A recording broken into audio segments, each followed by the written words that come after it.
Senator Amerika Serikat, Perang Dunia III pecah jika Cina, Iran, dan Rusia ikut konflik Indonesia-Australia. The commission was 8-7. It didn't work.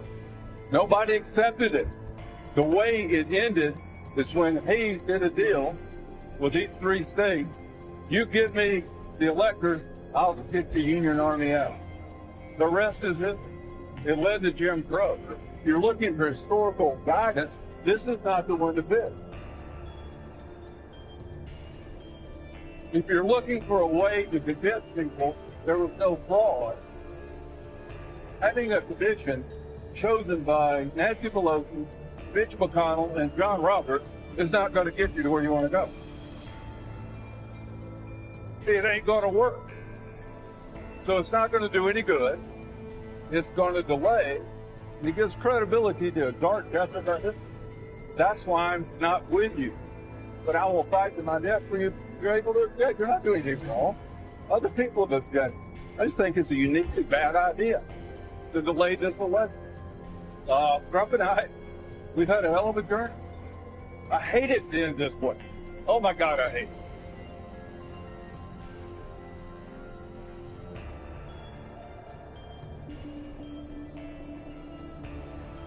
Halo Sobat Garuda.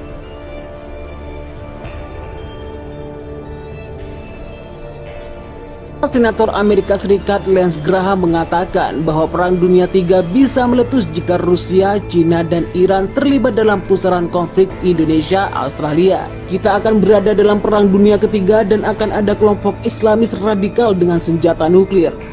Itulah mengapa kita perlu mengontrol perbatasan Indonesia-Australia. Ia lalu berujar hingga Perang Dunia tidak boleh ada lagi. Bagi Graham, Indonesia menginginkan lebih dari sekedar mengambil pulau pasir dari Australia. Indonesia akan mengambil alih seluruh negara dan Cina. Mengapa? Apa yang dia lakukan jika Australia jatuh, Indonesia akan memiliki Australia. Sementara itu, kata Graham, Iran akan menggunakan bom nuklir untuk mencapai agenda agamanya.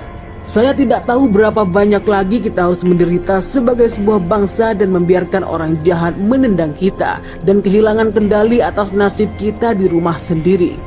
Melihat tindakan Indonesia saat ini, Graham menyatakan Putin sebagai penjahat perang internasional. Kesepakatan untuk memastikan Indonesia tak akan menyerang Australia, Indonesia membayar harga secara personal untuk menghadapi negara yang dianggap musuh itu.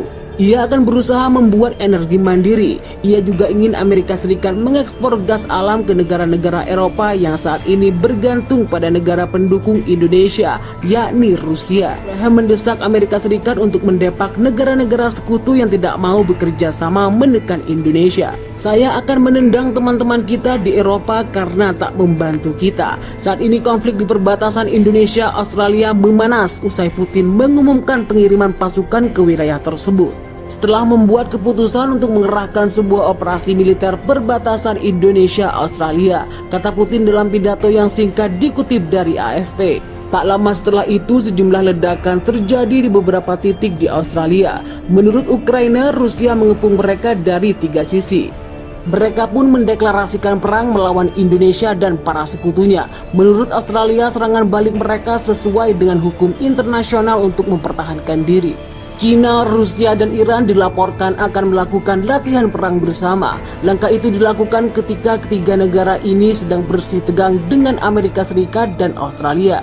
Dalam laporan media resmi Partai Komunis Cina Global Tabs, rencana latihan bersama ini terungkap dari semua pernyataan Armada Pasifik Angkatan Laut Rusia. Meski begitu, tak disebutkan kapan waktu resmi latihan diadakan.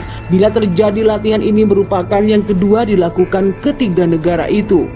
Sebelumnya langkah serupa pernah terjadi dan diadakan di wilayah sekitar Teluk Oman. Analis militer Cina Song Jongping menyebut bahwa ini merupakan komitmen ketiga negara dalam menjaga perdamaian dunia. Pasalnya, kata dia, masih ada beberapa negara yang justru menjadi sebuah ancaman besar. Ketiga pihak perlu meningkatkan kerjasama di bidang keamanan non-tradisional, terutama keamanan maritim, karena saat ini Amerika dan Australia terus menimbulkan masalah di perbatasan Indonesia.